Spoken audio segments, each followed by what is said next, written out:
Hello, Stephen Bedard here, and we are continuing our series looking at the book of Revelation. We're going to take a look at Revelation chapter 6. And in this chapter, we look at some of the seals. Now, there's 7 seals that are going to be broken, and we are not going to look at all 7 here. We're going to look at 6 of them, and it is organized in kind of an interesting way, in that the first 4 are a block, they are a segment of their own, and then there are the next 2 giving us the 6 seals.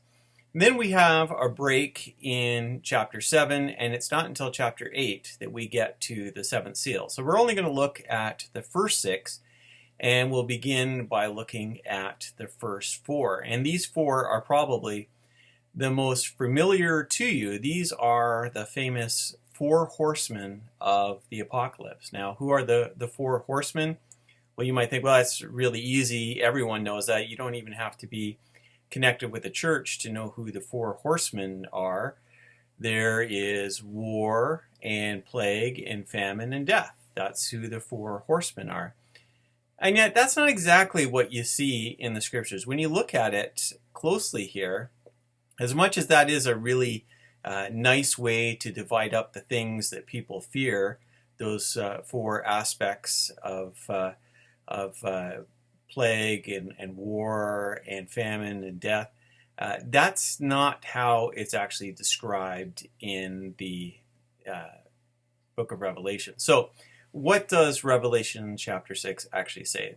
Well, so for the first seal is the first horseman. And this is the rider who is on the white horse. Now, we need to remember that because eventually Jesus is going to come on the white horse. But of course, the people who are hearing Revelation for the very first time aren't going to know that. But we're going to tuck that away, that Jesus is going to come on a white horse. So who is this horseman on a white horse?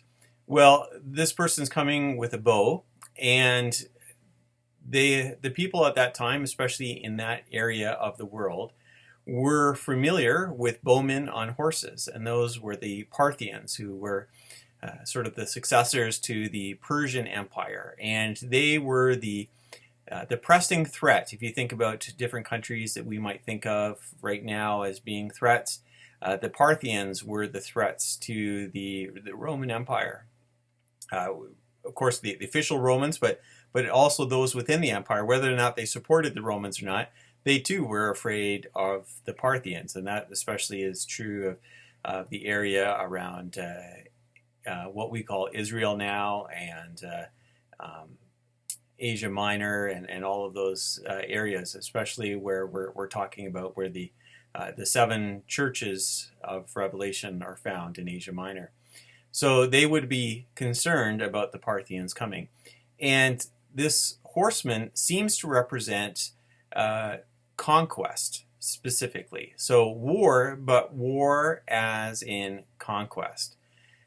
Because they would be thinking of that image of the horseman with the bow. And that's what is being described there. So that's an interesting thing for us to think about when Jesus comes. He seems to be coming in parallel to the horseman of conquest.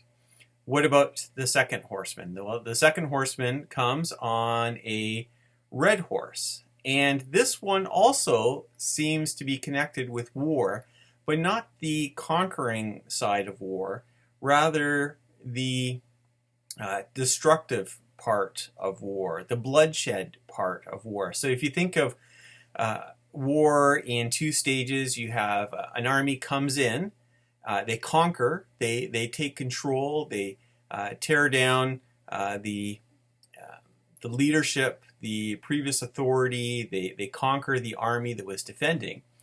But then, especially in the ancient world, but unfortunately today as well, that army then will then turn on the inhabitants, destroy buildings, kill people just for the sake of killing people.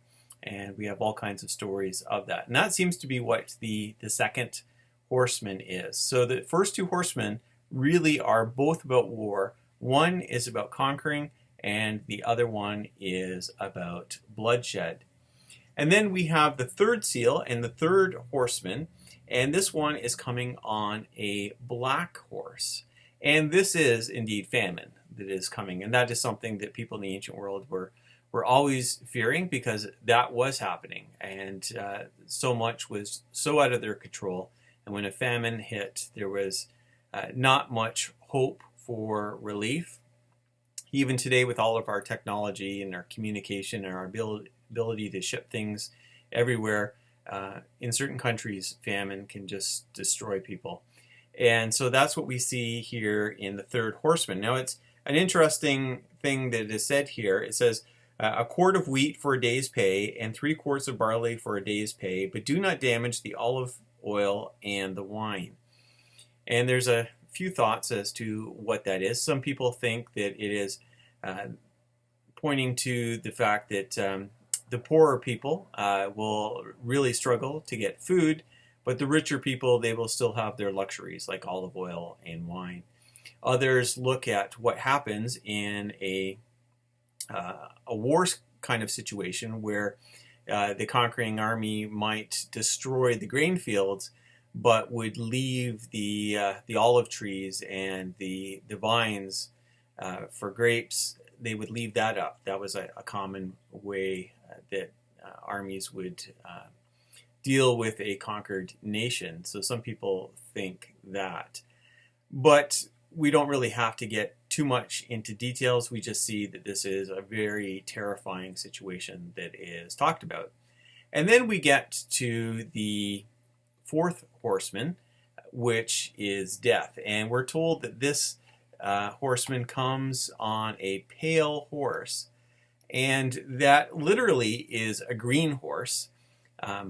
But most translations don't have green in it, because that just seems weird. We don't think of green horses. But we're supposed to think of that kind of pale green look of someone who is dead. And that is the image that is meant to be given out here. And it's there that we see that death is the one who is using the sword, famine, pestilence, and the wild animals to kill people, to end their lives. And so death is a part of it. And of course, death is going to appear again later in Revelation. So those are the 4 horsemen. I don't think that we should be looking at this as everything is fine, and then right in the end times, all of a sudden, there's going to be war. All of a sudden, there's going to be famine. All of a sudden, there's going to be death, because we know these things are going on all the time. The people of Asia Minor who are receiving this book, they would be able to identify with this. They would understand this as an ongoing threat. They wouldn't be thinking, oh, this is going to be something terrible that'll happen in a couple thousand years. They're thinking about this as their current situation, their current fears, and it would mean something to them right at that time. So these 4 seals are just talking about the ongoing dangers of what happens in a world in rebellion against God. And it is pointing to that, of course, as being part of what life looks like before Jesus comes back.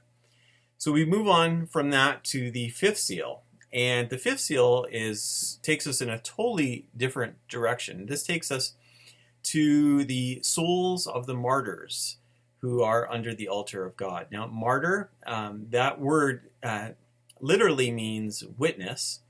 But in this case, and the way we use martyr now, someone who witnessed for Christ in a place where there was tremendous persecution, that could end up in the loss of life. And so originally, for the Greeks, martyr would just mean a witness, but it becomes someone who dies for their witness for Christ.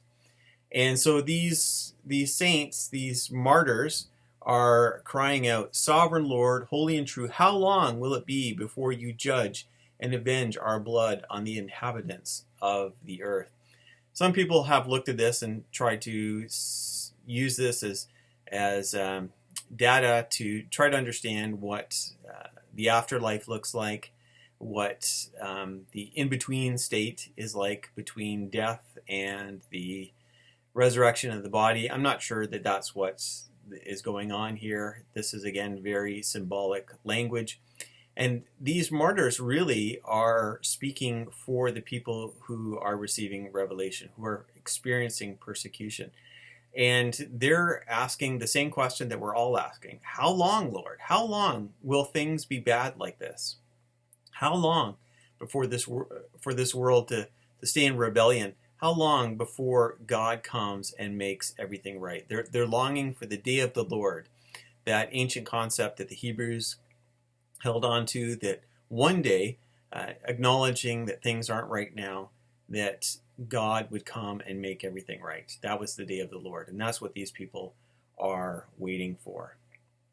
And then we have the sixth seal, and this is again, very different from what we've seen. This is on the cosmic scale. We see the sun becoming black and the moon becoming like blood and the stars falling from the sky. And we're not talking about something literal here. Of course, there's no way that the stars of the sky are actually falling to Earth, because stars are huge. They're far bigger than the planet Earth. Our sun is a star. So it's not talking about that. Is it talking about a meteor shower? Well, I don't think it's even talking about that. What it's talking about is that all of the things that seem to be orderly are coming apart at the seams. We can trust that the sun is going to be the way it always is, and we can predict the way the moon's going to be, and we can guide ourselves by the stars in the sky. But things are going to begin to fall apart. And that's the imagery that's going on. And in the ancient world, when there was an eclipse, for many people, they were terrified, because they had these expectations of what the sun would be like, and all of a sudden the sun would go black. What is going on? It would be a terrifying thing if you didn't know the science behind it. But we do understand that. But still, this passage gives us a message of the things that we think are secure, the things that we think are going to be going fine, at some point are going to fall apart, and those will be signs that we are coming to the end.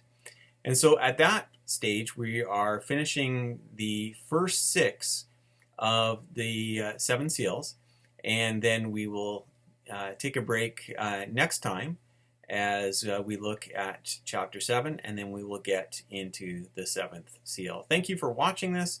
Please visit my website at stephenjbedard.com.